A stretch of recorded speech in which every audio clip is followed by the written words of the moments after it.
নমস্কার, সন্ময় স্পিক্স থেকে বলছি। সন্ময় বন্দ্যোপাধ্যায়। নির্বাচনের ঢাকে কাঠি পড়ে গেছে। লোকসভা নির্বাচনে ইতিমধ্যে তৃণমূল কংগ্রেস ৪২ জন প্রার্থীকে তাদের নাম ঘোষণা করে ১০ তারিখ ব্রিগেডে র্যাম্পে হাঁটিয়েছেন।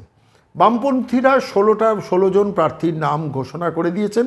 বিজেপির তরফ থেকে ২০ জন প্রার্থীর নাম ঘোষিত হয়েছিল, তার মধ্যে আসানসোলের প্রার্থী নির্বাচনী প্রতিদ্বন্দ্বিতা থেকে সরে গেছেন। ১৯ জন প্রার্থীর নাম ঘোষিত হয়েছে এবং এই প্রতিবেদন যেদিন দেখছেন সেদিন হয়তো বিজেপির বাকি ২৩ জনের নাম ঘোষিত হয়ে যাবে। বামপন্থী এবং কংগ্রেসের পক্ষ থেকেও এদিন সম্ভবত, যেদিন এই প্রতিবেদন দেখছেন সেদিন হয়তো নামগুলো ঘোষণা হয়ে যাবে। এখন নির্বাচনের দামামা যেহেতু বেজে উঠেছে, কোন কেন্দ্রে কী ধরনের নির্বাচনী লড়াই হচ্ছে, কে জিতবে কে হারবে সেই ধরনের স্পেকুলেশনে না গিয়ে কোন কেন্দ্রে কী কী ইন্টারেস্টিং ফ্যাক্টস অ্যান্ড ফিচার্স তৈরি হচ্ছে সেইগুলো নিয়ে আমরা মাঝে মাঝে আপনাদের কাছে সন্ময় স্পিক্সে আসবো। আমার একটা নিজস্ব ধারণা আছে, ঠিক কি ভুল সেটা তো ভবিষ্যতে মিলবে, কিন্তু পশ্চিমবঙ্গের মাটিতে বিজেপি এবার সবথেকে বেশি ভোটে যে আসনটা জিতবে আমার নিজের ধারণা সে আসনটার নাম কাঁথি। আবার বলছি, পশ্চিমবঙ্গের মাটিতে বিজেপি এবারে সবথেকে বেশি ভোটের মার্জিনে যে আসনটা জিতবে সেই আসনটার নাম হচ্ছে কাঁথি। তমলুকও জিতবে বিজেপি যদি জাস্টিস অভিজিৎ গাঙ্গুলির প্রার্থীর নাম যদি জাস্টিস অভিজিৎ গাঙ্গুলি হয়, প্রাক্তন বিচারপতি অভিজিৎ গাঙ্গুলির নাম হয়। কেন জিতবেন, কী কারণে জিতবেন, কোন যুক্তিতে জিতবেন, সেগুলো নিয়ে আমি পরবর্তীকালে আপনাদের কাছে আসবো। কিন্তু আমি কাঁথির কথাটা কেন বলছি, কাঁথিতে 7টা বিধানসভা নির্বাচন আছে, 7টা বিধানসভা ক্ষেত্র আছে, যে বিধানসভার ভোটাররা লোকসভার প্রার্থীকে নির্বাচিত করবেন। সেখানে জানেন স্থানীয় একজন প্রার্থীকে দিয়েছেন, বোধহয় জেলা পরিষদে কোনো উত্তম বারিক বা কাউকে দিয়েছেন তৃণমূল কংগ্রেস। বিজেপির পক্ষ থেকে দেওয়া হয়েছে সৌমেন্দু অধিকারীকে, এবং সিপিএমের পক্ষ থেকেও সম্ভবত আরও কাউকে একজনকে প্রার্থী দেওয়া হয়েছে বা হবে। আমি আপনাদের কাছে যে জায়গাটাতে আসবো সেটা হচ্ছে কাঁথির আমার নিজস্ব একটা ধারণা আছে। 7টা বিধানসভা ক্ষেত্রের মধ্যে আমার নিজস্ব একটা ধারণা ছিল 6টা বিধানসভা কেন্দ্রে চোখ বন্ধ করে লড়াই হবে, চোখ বন্ধ করে জিতবে কিন্তু বিজেপি। একটি মাত্র বিধানসভা ক্ষেত্রে একটা লড়াই হবে, কিন্তু আপারেজে থাকবে বিজেপি, অর্থাৎ 7-7 হওয়ার সম্ভাবনাটাই প্রবল। এবং আমার নিজের ধারণা ছিল 6-1 হলেও হতে পারে, একটিতে তৃণমূল কংগ্রেস কোনো কারণে এগোতে পারে, কিন্তু 6টিতে চোখ বন্ধ করে জিতবে যারা 6টি বিধানসভা ক্ষেত্রে এগিয়ে থাকবে। ফলত তারা স্বাভাবিকভাবে একটি বিধানসভা ক্ষেত্রে কোনো কারণে পিছিয়ে থাকলেও একদম অ্যাবসলিউট উইনের দিকে যাবে। এটা নতুন করে ব্যাখ্যা করার বা বিশদে বলার কোনো প্রয়োজন নেই, কিন্তু আমি পরবর্তীকালে আপনাদের একদম তথ্য দিয়ে বোঝাবো, একদম ফ্যাক্ট ফিগার্স দিয়ে বোঝাবো। মিলবে কি মিলবে না সেটা তো ভবিষ্যতের ব্যাপার, কারণ একজন রাজনৈতিক পর্যালোচক হিসেবে আমার যেটা মনে হবে আমি সেইটাই বিশ্লেষণ করে আপনাদের কাছে আমি পৌঁছবো। আমি আজকে এই মুহূর্তে দাঁড়িয়ে যে কথাটা খুব ইন্টারেস্টিং কথা আমার বারবার মনে হচ্ছে, যে তৃণমূলের পক্ষ থেকে ভাসিয়ে দেওয়া হচ্ছে যে কত ডেফিসিট হতে পারে, বিজেপির কত ডেফিসিট হতে পারে। এটা একটা আইপ্যাকের কিন্তু ফর্মুলা। চায়ের দোকানে, বিড়ির দোকানে, পানের দোকানে, মিষ্টির দোকানে বলে তৃণমূল এবারে বিজেপি এই আসনটায় পটাশপুরে কত ভোটে পিছিয়ে থাকতে পারে, এই স্টাইলে কিন্তু আইপ্যাক প্রচার করে। আইপ্যাকের যারা প্রচার সিস্টেম, যারা বিরোধী রাজনীতিতে আছেন, আমি তাদের উদ্দেশ্যে বলছি, আপনারা একটু সতর্ক থাকবেন, খেয়াল রাখবেন। আইপ্যাক যখন এই প্রচারটা করবে তার মানে হচ্ছে একটা নেগেটিভ পাবলিসিটির মধ্য দিয়ে পুরো ব্যাপারটাকে বার করে নিয়ে আসা। আমি এই প্রসঙ্গে দাঁড়িয়ে খুব প্রাসঙ্গিকভাবে একটি কথা আপনাদের কাছে বলতে চাই, যে দেখুন কাঁথি আসনটা কেন অ্যাবসলিউট বিজেপির উইনিংয়ের ফ্যাক্টর, তার কারণ প্রথম ফ্যাক্টর হচ্ছেন শুভেন্দু অধিকারী ওখানে আছেন, এক। দ্বিতীয়ত হচ্ছে শিশির অধিকারী ওই এলাকার দীর্ঘদিনের সাংসদ ছিলেন, তারপর কাঁথির মিউনিসিপ্যালিটি চেয়ারম্যান ছিলেন, এবং এই নির্বাচনে কিন্তু পুরসভাতে তৃণমূল কংগ্রেস যেভাবে লুট করেছে সেই লুটটা করতে পারবেন না। ফলত আর প্লাস আছে অ্যান্টি ইনকামবেন্সি ভোট। চতুর্থ হচ্ছে এটা কেন্দ্রীয় সরকারের ভোট, একটা শক্তিশালী লিডারশিপের ভোট। এখানে মিলিজুলি সরকার ভারতবর্ষের মানুষ পছন্দ করবেন না।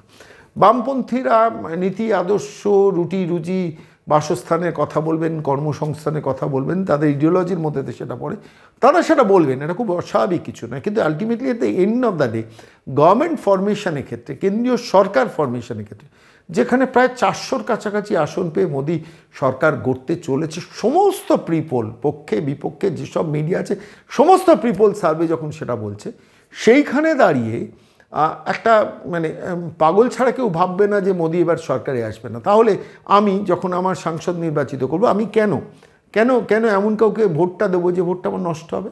এটা কিন্তু লোকসভা নির্বাচনে বহু মানুষ কিন্তু এই পার্সপেক্টিভে ভোটটা দেয়। এবং সেইখানে দাঁড়িয়ে যদি অ্যাডিশনাল যে ফ্যাক্টরসগুলো আপনাকে বললাম, 1 শুভেন্দু অধিকারী, 2 শিশির অধিকারী, 3 হচ্ছে কাঁথি দীর্ঘদিন ধরে অধিকারী পরিবারে খুব নিয়ন্ত্রণে সবকটা বিধানসভাতেই প্র্যাকটিক্যালি, 3 নম্বর হচ্ছে কেন্দ্রীয় সরকারের নির্বাচন, এটা রাজ্যের নির্বাচন নয়, 4র্থ হচ্ছে শক্তিশালী গভর্নমেন্ট সেন্ট্রাল গভর্নমেন্টে এইটা, 5 হচ্ছে অ্যাবসলিউট নিরাপত্তা নিয়ে মানুষ ভোট দিতে যাবে। এবং তারপরে একটা সামগ্রিকভাবে ঝড় আছে এই মুহূর্তে দাঁড়িয়ে, পশ্চিমবঙ্গের মাটিতে দাঁড়িয়েও আছে বিজেপির পক্ষের ঝড়, যেটা আইপ্যাকের প্রশান্ত কিশোর বারবার বলছেন এবার অ্যাবসলিউট ভালো রেজাল্ট করবে বিজেপি এই পশ্চিমবঙ্গ মাটিতে। এই সব ফ্যাক্টরগুলো মিলিয়ে কিন্তু কাঁথি অ্যাবসলিউট উইনের দিকে যাচ্ছে। এবং সেইখানে সৌমেন্দু অধিকারী কাঁথির সাংসদ হওয়াটা শুধু সময়ের অপেক্ষা। কত লক্ষ ভোটে জিতবেন সেটা নিয়ে পরিচর্যা চলবে। 2 লক্ষ ভোটের মার্জিন তো হবেই মিনিমাম, ইফ নট মোর।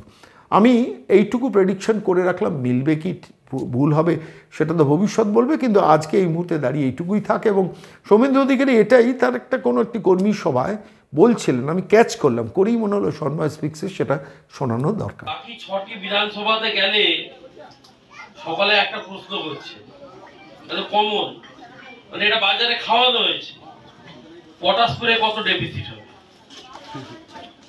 সব থেকে বেশি যদি মানুষের কোথাও উচ্ছ্বাস উন্মাদনা, সভা সমিতিতে উপস্থিতি আমি দেখেছি 2 তারিখের পর থেকে 3 তারিখই প্রথমবার আসার সুযোগ হয়েছিল, সৌভাগ্য হয়েছিল, তাহলে সেটা পটাশপুর বিধানসভা। তবে আমি সংখ্যাতত্ত্ববিদ নই, জ্যোতিষ চর্চাও করি না, তবে পটাশপুরে ভারতীয় জনতা পার্টি জিতবে বিধানসভায়। এবং আমরা আপনাদেরকে আশ্বস্ত করে বলতে চাই পটাশপুরবাসীকে যে আমরা 7টা বিধানসভা জিতে কাঁথি লোকসভা জিতবো, একদম নিশ্চিত না, একদম নিশ্চিত না। এ তো লোকসভা গড়ার নির্বাচন, ভারতবর্ষের সরকার গড়ার নির্বাচন, মোদিজিকে 3য়-বার প্রধানমন্ত্রী করার নির্বাচন। আর মোদিজি নিজে থেকেই ডাক দিয়েছিলেন আপকি বার 400 পার, এনডিএ 400+ আসন পাবে এবং বিজেপি 370+ আসন পাবে। এবং বিভিন্ন সমীক্ষা আপনারা চলছে দেখেছেন, ইতিমধ্যেই সর্বনিম্ন 365-70 থেকে সর্বোচ্চ 411 অব্দি আসন বিজেপি পাচ্ছে বলে দেখাচ্ছে সমীক্ষাগুলো। এখানে আমি আপনাদের মাধ্যমে প্রশ্ন করতে চাই, যারা তৃণমূল কংগ্রেসের হয়ে ঘুরে বেড়াচ্ছেন, আচ্ছা আপনারা 42টা আসন পেলেও কি করবেন?